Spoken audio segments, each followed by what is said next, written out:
মুসলমানের ছেলে দিনের পর দিন রাতের পর রাত এক ওয়াক্ত নামাজ পড়ে না। এতে মা বাবারও কোনো আফসোস নাই, এলাকাবাসীরও কোনো আফসোস নাই, পাড়া মহল্লার সর্দার মাতব্বর কারো কোনো আফসোস নাই, কারো মুখে এই নিয়ে কোনো আলোচনা নাই যে কি আমগো এলাকার যে ফোলাফাইন্ডি এগুলা যে কোনো নামাজই পড়ে না, আমগোর সামনে দুষ্টামি করে, হাঁটাহাঁটি করে, আমরা কি এটা বলতে পারি না? এই অনুভূতিটুকু পর্যন্ত লোপ পাইছে। এত দুর্ভাগ্য মুসলমানের ইতিহাসে আর কখনো হয় না।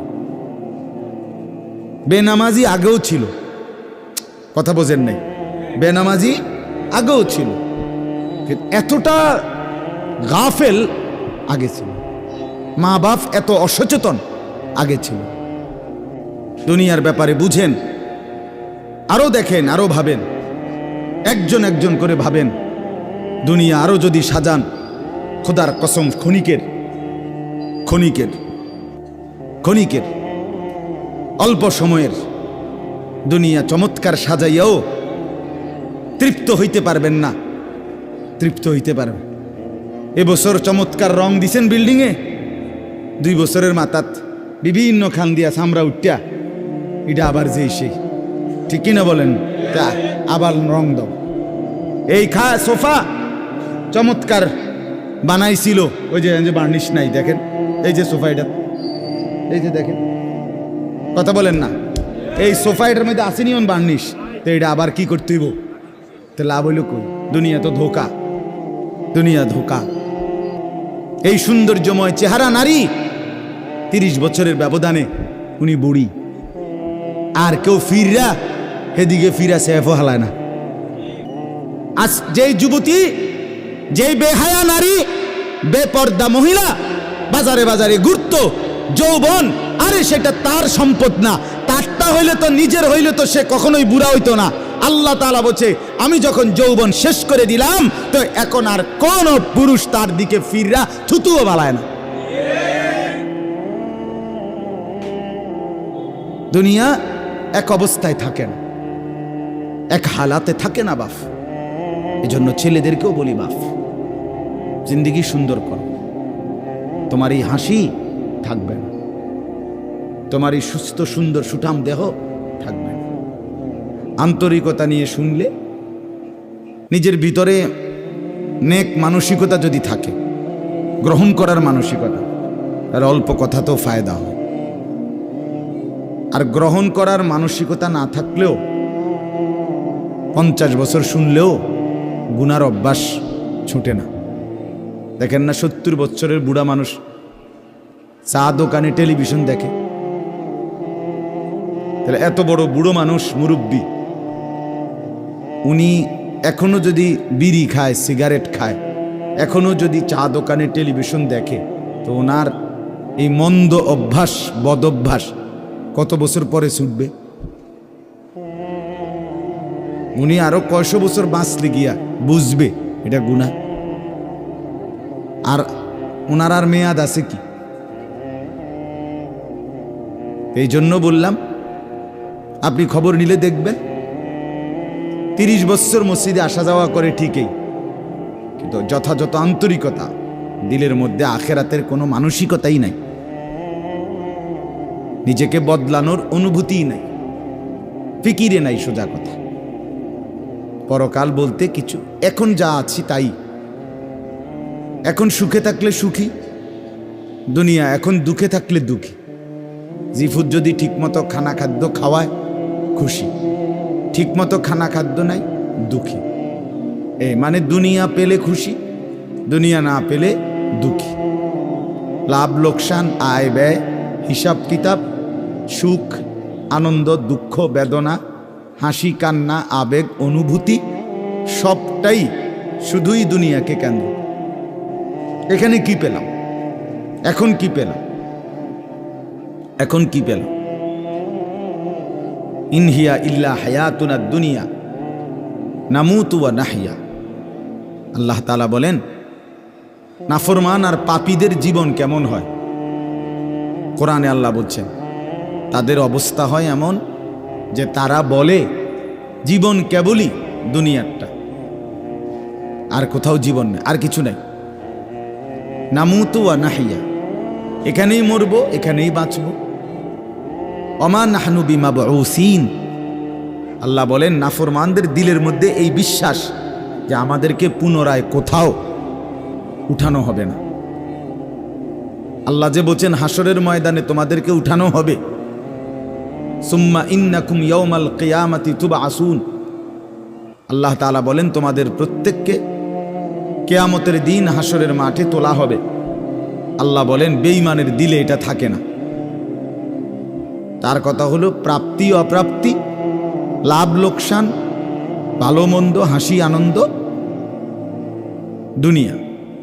ছেলে বিদেশ থেকে টাকা পাঠাইতেছে, খুশি। ছেলে বিদেশ থেকে টাকা টুকা ঠিক মতো দেয় না বা কামাই রোজগারি কম, জিজ্ঞাসা করবেন কেমন আছেন, কি এর বালা, আমরা আর বালা কি, হ্যাঁ কি সমস্যা কিতা চাচা, এ ফোলাগারে কত ঋণ ফিন কইরা সুদে টাকা নিয়া কিস্তিতে টাকা লইয়া বিদেশ পাঠাইছি, তেয়ন টাকা পয়সা পাঠায় না, আর বালা কি। তাহলে উনি দুঃখী কেন, টাকা নাই। আবার টাকা পাঠাইতেছে, মাশাআল্লাহ, পান খাওয়ার স্টাইলই আলাদা, চা খানার ঢঙে আলাদা, কথাবার্তার স্টাইলই ভিন্ন। কেমন আছেন, আসি আল্লাহর রহমতে, আপনাকে দোয়ায়, 10 জনের দোয়ায় আল্লাহ ভালোই রাখছে। কেমনে ভালো, এতে আল্লাহর রহমতে টাকা পাঠায়, আমরা তার মা আমি আমরা মিল্লা খাইয়া পইরা ভালো আছি।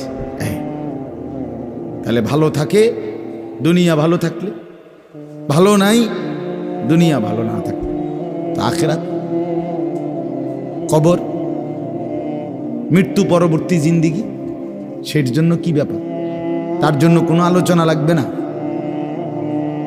এর জন্য কোনো কথা নাই। তাইলে কারো মধ্যে এই আলোচনা নেই, স্বামী স্ত্রী পরস্পরের আলোচনা, এই ঘর সংসার বাজার, খাট ফার্নিচার পালং সোফা, হ্যাঁ আসবাবপত্র গহনা অলংকার, এই নিয়েই পেরেশান, এই নিয়ে জিন্দিগি এর মধ্যেই আবদ্ধ। তো আখিরাত তাহলে কার জন্য, পরকাল কার জন্য? আমরা মুসলমান, আমরাই যদি পরকাল না চিনি, না বুঝি, আমাদের উচ্চারণে, আমাদের অনুভূতিতে, আমাদের আচরণে, আমাদের কথাবার্তা উঠা বসার মধ্যেই যদি পরকালের কোনো নমুনা দেখা না যায়, তো হিন্দু বৌদ্ধদের মধ্যেই দেখা যাবে। কথা উত্তর দেন। কবর হাসর আখেরাতের চিহ্ন ভেসে ওঠার কথা চালচলনে মুসলমানদের মধ্যে না কাফেরদের মধ্যে? মুসলমানদের মধ্যে। কথা তো ছিলই। আল্লাহর প্রিয় বান্দারা, অসংখ্য আল্লাহর নেক বান্দাদের জীবনে আছে রাত্রিতে ঘুমাইতেন না।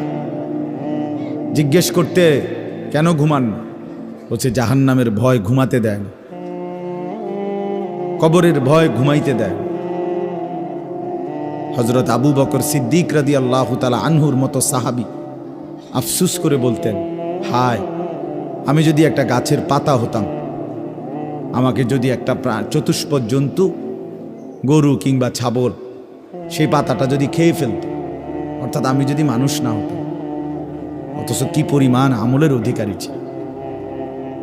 হযরত ওমর রাদিয়াল্লাহু তাআলা আনহুর চেহারা, কপালের দুই পাশ থেকে লম্বা অঝরে কান্নার কারণে দাগ পড়ে গেছিল। হযরত ওমর রাদিয়াল্লাহু তাআলা আনহুর ইন্তেকালের মুহূর্তে হযরত আব্দুল্লাহ ইবনে আব্বাস সাহাবী, তিনি বলছিলেন, আপনাকে আল্লাহ তাআলা অনেক মর্যাদা দিয়েছেন, আপনি 10.5 বছর মুসলমানদের খলিফা ছিলেন, আপনার মাধ্যমে আল্লাহ তাআলা দিক দিগন্ত মুসলমানদের বিজয় দান করছেন। কত রাজ্য, কত এলাকা আপনার এই 10 বছরে বিজয় হয়েছে। আপনার অনেক সম্মান, অনেক মর্যাদা, অনেক গুণ, অনেক বৈশিষ্ট্য। হযরত ওমর রাদিয়াল্লাহু তাআলা আনহু,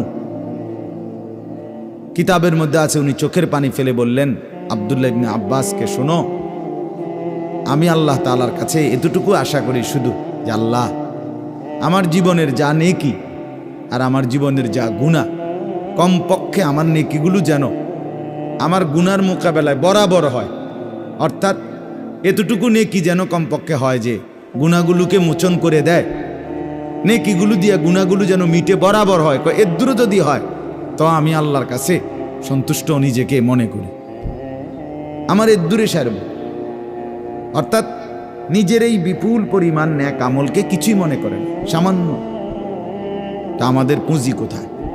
আমাদের এই শুক্রবারের শুধু সপ্তাহে একদিনের জুমার নামাজ, এটাই আমাদেরকে জান্নাত এনে দিবে, ঠিক না?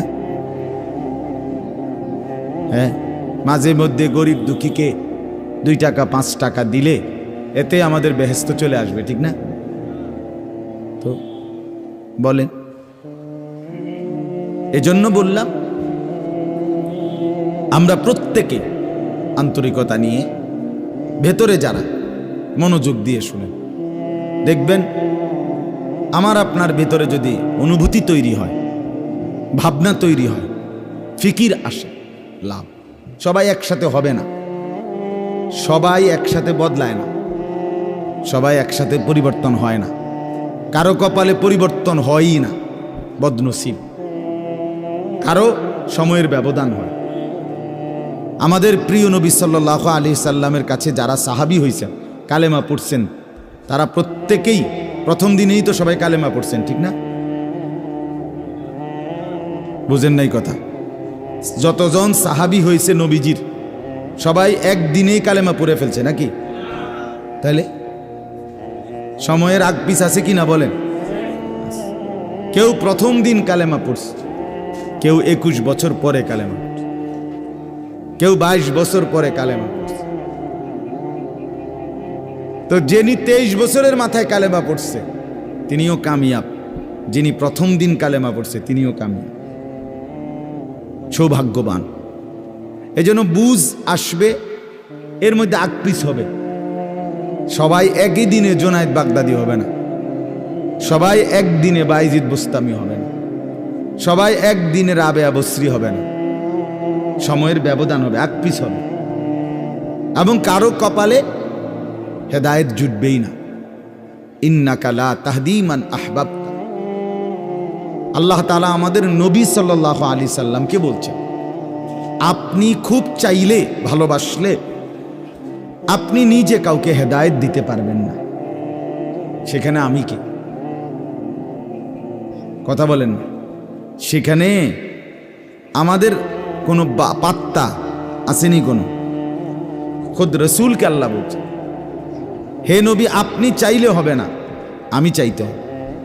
ওয়ালাকিন্নাল্লাহা ইয়াহদি মান ইয়াশা, বরং আমি আল্লাহ যাকে চাই আমি তাকে হেদায়েত দান করি। তাহলে মূলত হেদায়েত দেয় কে? ফয়সালা কার হাতে? আমার বলা আপনার শোনা কোনোটাই মূল বিষয় না। মূল বিষয় হলো এটা একটা উসিলা ধরা, কিন্তু মূল ফয়সালা কার হাতে? ওয়ালাউলা ফাদলুল্লাহি আলাইকুম ওয়া রাহমাতুহু মাজ। এই বেটা, মোবাইল না ধরতে মানা করছি। সুন্দর করে বললে হয় না। অনেকের খাসিয়ত এতটাই যে ধমক না দিলে, কথা বুঝছেন না, এটা তার একটা তবিয়ত হয়ে গেছে। না আমারে এমনি করলে আমি বুঝতাম না, আমার ধমকাই তুই। বদ অভ্যাস মানে জিন্দিগির একটা মিনিট লজ্জা শরম কিচ্ছুর কোনো ধার ধারে না। ছেলেরা মোবাইল ছাড়া 1 মিনিট থাকতে রাজি না। এবারে মা দেখুক, নাহলে বাফে দেখুক, নাহলে হুজুর দেখুক, নাহলে একবারে আব্দুল কাদের জিলানি দেখুক, আমার এতে কোনো অসুবিধা নেই। আমার দরকার মোবাইল। মোবাইল আছে, আমি আছি, খালাস। আমার জিন্দিগির এবার ইজ্জত থাক বা না থাক, আমার চরিত্র থাকুক বা না থাকুক, আমার আল্লাহ খোদা আখেরাত পরকাল কিচ্ছু না থাকুক, আমার মোবাইল আছে, খালাস, আমার জিন্দিগি সার্থক। এই হলো জিন্দিগি, মানে জীবনটাই মোবাইল, মোবাইলটাই জীবন। বেঁচে আছে মোবাইল টিপবার জন্য, মোবাইল বানানো হয়েছে তার কাছে পৌঁছবার জন্য। আজ ছেলেদের হালাত মানে বেঁচেই আছে এটার জন্য। বেঁচেই আছে। জিন্দিগিটাই এটার সাথে সম্পৃক্ত, জীবনটাই এটার সাথে। পৃথিবীতে কোনো যুগে, মনে রাখবেন এই পৃথিবীর ইতিহাস এটা, পৃথিবীতে কোনো যুগে একসাথে সম্মিলিতভাবে যুব সমাজ এত বেশি গাফেল, অকর্মণ্য, অপদার্থ কোনো যুগে হয় নাই একসাথে। এখন যেটা